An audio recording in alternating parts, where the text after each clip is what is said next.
Hello aspirants and all the students, कैसे हैं आप सब। उम्मीद करता हूं कि आप सब ज़बरदस्त होंगे। सो आज की वीडियो में मैंने सोचा है कि मैं थोड़ा सा जो टॉपिक्स हैं प्रीवियस टॉपिक्स वो थोड़ा सा मैं आपको बता दूं कि इनमें से जो है वो स्पेशली म्यूट और जो कायदे अवाम और एनईटी में जो एंट्री टेस्ट होते हैं उनमें जो टॉपिक्स आते हैं वो मैं आपको जो है वो शॉर्टली टॉपिक्स बता दूं ताकि उसके मुताबिक आप प्रिपरेशन करते रहें, क्योंकि बहुत सारे बच्चे जो है वो न्यू हैं और वो कह रहे थे टॉपिक्स का, और स्पेशली केमिस्ट्री का भी उन्होंने कहा। तो मैंने सोचा केमिस्ट्री के भी मैं कुछ टॉपिक्स जो मेरी इंफॉर्मेशन में हैं, क्योंकि मैं स्पेशलिस्ट नहीं हूँ केमिस्ट्री का, ओनली फिज़िक्स का मैं स्पेशलिस्ट हूँ। सो लिहाजा फिज़िक्स के बारे में मैं ज़्यादा इंफॉर्मेशन आपको दे सकता हूँ कंपेरेबल टू केमिस्ट्री। लेकिन कुछ बच्चों के कन्विंस करने पर मैं अपनी नॉलेज के मुताबिक जो मैंने प्रीवियस पास्ट पेपर देखे हैं उससे जो है वो टॉपिक्स निकाल के मैं आपको इसमें बता रहा हूँ। सो आगे बढ़ते हैं। अगर आपने चैनल अभी सब्सक्राइब नहीं किया हुआ तो चैनल को काइंडली सब्सक्राइब कर लें, बेल आइकन को भी क्लिक कर लें ताकि आने वाली जो वीडियोस होंगी जो मैं इंपॉर्टेंट बना रहा हूँ स्पेशली म्यूट और एनईडी से रिलेटेड, सो वो आपको मिलती रहे। पहले आप ये केमिस्ट्री का पोर्शन देख सकते हैं। इसमें जो इंपॉर्टेंट टॉपिक्स हैं, basic information about element, atom, number of electrons, protons in atom in periodic tables. अच्छा, पीरियोडिक टेबल जो है उसको अच्छे से याद कर लें, उसके जो ग्रुप्स हैं, उसके पीरियड हैं, और उसमें alkali earth metals, non alkali earth metals, ये सारे जो है वो याद कर लें। इसी तरह से नोबल गैसेस क्या क्या हैं, इनमें जो इलेक्ट्रॉन्स की अरेंजमेंट हैं पीरियड्स और ग्रुप्स में वो कैसी हैं, ये सब आपको पता होनी चाहिए। इसी तरह से जो आउटर मोस्ट इलेक्ट्रॉन्स है, वैलेंसी कितनी है, जो एटम्स है, एलिमेंट है उसके अंदर, ये भी आप अच्छे से पक्के याद कर लें क्योंकि बेसिक इंफॉर्मेशन है, पूछी जाती है। पीरियोडिक टेबल कंप्लीट आपको याद करना है। इसी तरह से जो उसके पीरियड और ग्रुप्स हैं वो, इसी तरह से arrangement of elements, all and all its properties, SPD orbital arrangement. SPD orbital जो अरेंजमेंट है ये भी पूछी जाती है, तो ये भी आपने याद करनी है। एटॉमिक स्ट्रक्चर जो है ये आप याद कर लें, रदरफोर्ड का एटॉमिक मॉडल, बोहर्स का एटॉमिक मॉडल, आयनिक कंपाउंड क्या होते हैं, intermolecular forces between the molecules, atoms, polymerisation, ideal gas balancing, chemical equations, number of moles in solute, solvent, numericals. अच्छा, ये न्यूमेरिकल्स बनती है। इसी तरह से मोलैलिटी और मोलैलिटी की भी न्यूमेरिकल्स में न्यूमेरिकल बेस्ड एमसीक्यूज बनते हैं। केमिकल बॉन्डिंग, ये बहुत इंपॉर्टेंट है। Bonds, shapes of geometrical molecules, ये अक्सर पूछ ली जाते हैं।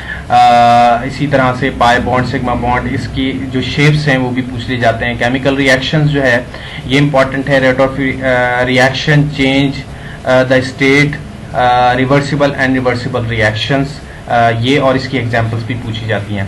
केमिकल इक्विलिब्रियम्स, ली चार्टलेट्स प्रिंसिपल, ये बहुत इंपॉर्टेंट है, प्रीवियस पास्ट पेपर में लगा हुआ है। इफेक्ट ऑफ कंसंट्रेशन, उसमें प्रेशर है, टेम्परेचर है। Electronegativity, electropositivity, Boyle's law, Charles law, compound of carbon, hydrogen, ये इंपॉर्टेंट है। सेकेंड ईयर के जो हैं ये इंपॉर्टेंट है चैप्टर्स। अच्छा, all the formulas of molecules and compounds like caustic soda, ethanol, ethane, alcohol, ketone, और इससे रिलेटेड जितने भी फार्मूलाज आप जो है वो आप देख सकते हैं कि बुक्स में मौजूद हैं और इम्पॉर्टेंट है, वो फार्मूलाज आप याद कर लें। ये तो कोर फार्मूलाज मैंने लिखे हैं जो बार बार रिपीट हो रहे हैं। इसके अलावा जितने भी आप को जो है वो आपने पढ़े हुए हैं जब बुक्स में है वो सब ज़्यादातर याद कर लें। इसके फार्मूलाज वगैरह ये सब पूछे जाते हैं। इसी तरह से जो केमिकल फार्मूलाज हैं इसके, कास्टिक सोडा, इथेनॉल वगैरह, इन सब के भी याद करें। अच्छा, इसी तरह से HCl, alkane, alkyne, alkyne, alkali earth metal और नॉन मेटल, ये भी आपने याद करना है। सेकंड ईयर की जो केमिस्ट्री है स्टार्ट की, वो भी याद करना है। और इसी तरह से शेप्स ऑफ ऑर्बिटल, या फिर ऑर्बिट भी कह सकते हैं आप इसको, एसपीडी, ये जो ऑर्बिटल की शेप्स हैं ये भी पूछी जाती हैं। तो ये स्टूडेंट्स, वैसे तो केमिस्ट्री जो है ये जो है हमारे पास बहुत बड़े बड़े और लेंथी चैप्टर हैं, लेकिन ये कोर्स टॉपिक्स मैंने आपसे डिस्कस किए हैं। इसी तरह से इससे लिंक करते हुए जितने भी टॉपिक्स हैं उसको भी आप रिपीट कर लें, वो भी इम्पॉर्टेंट। तो अब बढ़ते हैं फिजिक्स के ऊपर। फिजिक्स का तो वैसे ही मैं आपसे जो है वो सिलेबस डिस्कस कर चुका हूँ म्यूट का। अगर आपने नहीं देखा तो डिस्क्रिप्शन में उसका लिंक आपको मिल जाएगा, वो पहले आप लाजमी देख लें। फिर उसके बाद ये भी आप देख लें, ये भी इंपॉर्टेंट है। उससे रिलेटेड मैंने और एक कुछ टॉपिक्स हैं वो उसमें जो है वो लिंक करते हुए टॉपिक्स जो हैं इसमें इजाफा किया है। डायमेंशनल फार्मूला इससे बेसिक, इससे रिलेटेड जितने भी जो है वो डायमेंशनल फार्मूला है स्प्रिंग कांस्टेंट के, सारे कांस्टेंट है। Young modulus, stress, gravitational constant, pressure density, इसी तरह से न्यूटन्स लॉज, और ये आगे आप देख सकते हैं inertia, motion under gravity, influence, motion under influence of gravity, momentum, law of conservation momentum, projectile motion, इसी तरह से हॉरिजॉन्टल और वर्टिकल जो वेलोसिटीज होती हैं ये क्या होती हैं, इसी तरह से इसकी general application, rotational motion, rotational equation, turning effect of force, principle of movement क्या है, ठीक है, इसके सवाल बन जाते हैं। प्रिंसिपल ऑफ मूवमेंट जो है इसकी एग्जाम्पल क्या क्या है, और ये पूछ लिया जाता है first and second condition, paratroopers motion जो है वो क्या होती है, उसमें कौन सी कंडीशन अप्लाई होती है, फर्स्ट कंडीशन या second condition, law of universal gravitation, inverse square law क्या होता है, यही जो लॉ ऑफ यूनिवर्सल ग्रेविटेशन है इसमें जो फोर्स का रिलेशन है, डिस्टेंस है, ये इसको इनवर्स स्क्वायर लॉ कहते हैं। इससे रिलेटेड बहुत सारे सवाल बन जाते हैं। इसी तरह से radius work done with angle, kinetic potential energy, source of energy, form of energy, power, kilowatt hours, conversion, horse power जो है ये पूछ लिया जाता है। ये जो है हमारे पास यूनिट है पावर का, ठीक है। इसी तरह से इसको हम कन्वर्ट कर सकते हैं वॉट के अंदर। 1 horse power is equal to 746 watt, ये भी पता होने चाहिए आपको। Mechanical energy transfers, longitudinal waves, examples, characteristics of sound, temperature scales, linear volume thermal expansion, passive heat capacity, first laws of thermodynamics की तमाम process, isobaric, isochoric, isothermal, adiabatic, Coulomb's law, charges की जो प्रॉपर्टीज हैं, Coulomb constant क्या है, electric field intensity, electric potential, work done by charge, capacitor, Ohm's law, Q is equal to n e, I is equal to Q divided by V. अच्छा यहाँ पे एक mistake हो गई है, I is equal to Q divided by T है, ये ज़रा आप इसको करेक्ट कर लें। यहाँ पे जो हमारे पास ये है V, इसकी जगह आएगा T, ठीक है, यहाँ पे हमारे पास T आता है, ठीक है, Q डिवाइडेड बाई T, क्योंकि करंट की इक्वेशन है, इससे जो है वो कई मरतबा सवाल भी बने हैं।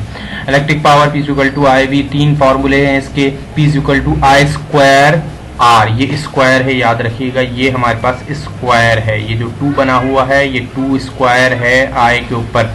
इसी तरह से ये जो हमारे पास 2 है, ये 2 जो है ये V पे स्क्वायर है, ठीक है, V पे स्क्वायर है ये। तो ये 3 फार्मूलाज बनते हैं इलेक्ट्रिक पावर के, इससे न्यूमेरिकल बेस्ड सवाल बनते हैं। Magnetic force of induction, magnetic flux density, force on moving charge in a magnetic field, electromagnetic induction, mutual induction transformer, power and its efficiency, galvanometer, voltmeter, bridge circuit, unknown resistance जो है उसमें find out करते हैं। Diode और P junction की basic बस जो है वो डेफिनेशन और जो है इसका मैकेनिज्म है, ये आप देख लीजिएगा। थ्योरी ऑफ रिलेटिविटी इंपॉर्टेंट है, स्पेशल थ्योरी ऑफ रिलेटिविटी, उसकी कॉन्सिक्वेंसेज भी। प्लांक्स जो थ्योरी है ये इंपॉर्टेंट है। फोटो इलेक्ट्रिक इफेक्ट बहुत अहम सवाल है। इसी तरह से Compton effect, isotope, alpha beta gamma raises और इनके पेनिट्रेशन पावर और इनके आयनाइजेशन पावर। सो स्टूडेंट्स ये इंपॉर्टेंट टॉपिक आपसे डिस्कस किए, उम्मीद करता हूँ कि आपके समझ में आए होंगे। अपना ख्याल रखें, इसको ज़्यादा से ज़्यादा फ्रेंड्स में भी शेयर कर दें। Thank you so much.